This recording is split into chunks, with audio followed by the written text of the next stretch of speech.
تكن آياتي تتلى عليكم فكنتم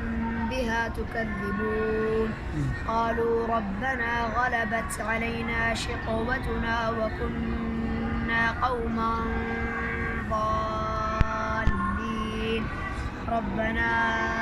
أخرجنا منها فإن عدنا فإنا ظالمون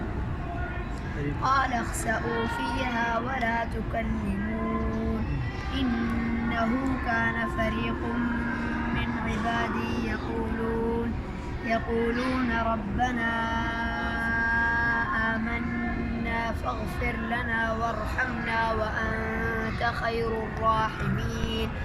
فاتخذتموهم سخريا حتى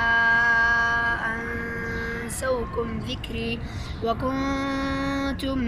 منهم تضحكون إني جزيتهم اليوم بما صبروا أنهم هم الفائزون قال كم لبثتم في الأرض عدد سنين قالوا لبثنا يوما أو بعض يوم فاسأل